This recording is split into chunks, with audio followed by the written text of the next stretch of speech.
యాదాద్రి భువనగిరి జిల్లా గుండాల మండల కేంద్రంలో ఉపాధ్యాయులకు శిక్షణ కార్యక్రమంలో మారుతున్న లక్ష్యాలకు అనుగుణంగా బోధన సామర్థ్యాలు నైపుణ్యాలను పెంపొందించేందుకు రాష్ట్ర పాఠశాల విద్యాశాఖ అన్ని స్థాయిల ఉపాధ్యాయులకు వృత్యంతర శిక్షణ కార్యక్రమాన్ని చేపట్టింది.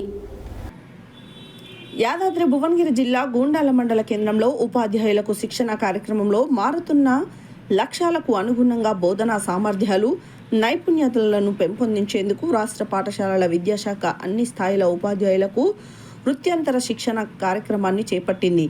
దీనిలో భాగంగా గుండాల మండల కేంద్రంలో 5 రోజుల ఉపాధ్యాయుల వృత్యంతర శిక్షణ కార్యక్రమాన్ని జెడ్పీహెచ్ఎస్ గుండాలలో మండల విద్యాధికారి మన్నే అగ్గిరాములు ప్రారంభించారు. ఈ సందర్భంగా వారు మాట్లాడుతూ ఉపాధ్యాయులు బోధనా నైపుణ్యాలను మెరుగుపరుచుకొని విద్యార్థులతో కనీస అభ్యాసన సామర్థ్యాల సాధనకు ఉపాధ్యాయులు కృషి చేసి ప్రభుత్వ పాఠశాలల్లో విద్యార్థుల నమోదును పెంచాలని సూచించారు.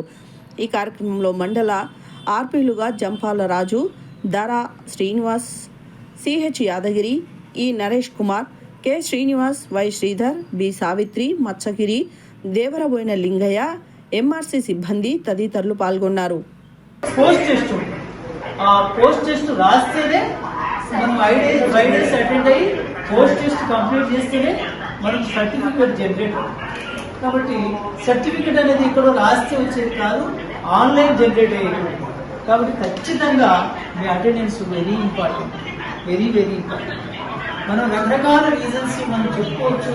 అంటే మనకి కొన్నిసార్లు మన అవసరం నిజంగా జెన్యున్గా మనకు మెడికల్ రీజన్ కానీ హెల్త్ ఇష్యూస్ కానీ జరగడం ఒక రకంగా ఉంటుంది. మనం ఏంటంటే తప్పించుకోవడానికి రకరకాల రీజన్స్ మనమే దూరాడుకుంటాం, మొదటి ఆన్సర్ దూరాడుకుంటాం. అటువంటిది చేయకండి దయచేసి. మనని వెబ్ కెమెరా పర్యవేక్షణలో ఉన్నాము. ఎంత ఆన్లైన్ అటెండెన్స్ అని అడుగుతున్నాం, మార్నింగ్ ఆఫ్టర్నూన్ సెషన్. కాబట్టి మీకు బయట వెళ్ళడానికి ఎటువంటిది ఏమీ లేదు, అటువంటి అవకాశం ఉంటుంది, సడలింపు ఏమీ ఉంటుంది. వేసి అటువంటి దాన్ని ఆలోచన చేయండి. సెకండ్ థింగ్ ఏంటంటే మనం ఎన్ని ట్రైనింగ్లు చాలా ట్రైనింగ్స్ అయిపోయినాయి ఇప్పటికీ. నేను 93 నుంచి ఫస్ట్ ఎఫ్ఎఫ్ అని డెఫ్ఎఫ్ అని అనేక రకాల పేర్లు మార్చుతున్నాం ట్రైనింగ్. మీరు వచ్చినాక నిప్ అని లెర్నింగ్ ఇంప్రూవ్మెంట్ ప్రోగ్రామ్ ఇంకా రకరకాలుగా ఉన్నాయి. ఏమి చేసినా కూడా మారుతున్నటువంటి కాలం.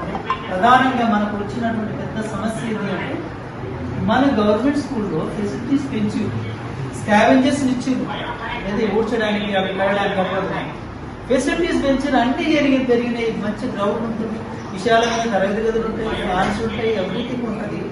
టీచర్స్ కూడా ఉన్నారు. ఇప్పుడు లేరు ఎవరు? పిల్లలు లేరంటే మన బయటకు వస్తే బాగుంటుంది. వస్తే బాగుంటుంటే వాళ్ళు ఏమో నమ్ముతలేరు. మనం చెప్పే చదువుని వాళ్ళకి తగిన విధంగా అందిస్తలేమన్నటువంటి అభిప్రాయం ఉంది. అంటే నేను అనుకోవట్లేదు, నేను బాగా చెప్తున్నానని అనుకుంటున్నా. కాకపోతే ఏంటంటే వాళ్ళు నమ్మట్లేదు. నమ్మించాలి అంటే మనం చేయాల్సింది ఏంటంటే పిల్లలను ఖచ్చితంగా తెలుగు చూసి చదవడం, రాయడము, గణితంలో 4 ఫండమెంటల్స్, ఇది అడిషన్, సబ్ట్రాక్షన్, మల్టిప్లికేషన్, డిఫరెన్స్ రావడం మినిమం. తర్వాత ఇంగ్లీష్లో రీడింగ్ ప్రాక్టీస్ రావడం, కనీస అభ్యసన స్థాయిలు రావాలి. అలాగా చెయ్యాలి అంటే మనమందరం కష్టపడాలి. తరగతి గదిలో మనం కనుక కష్టపడ్డట్లయితే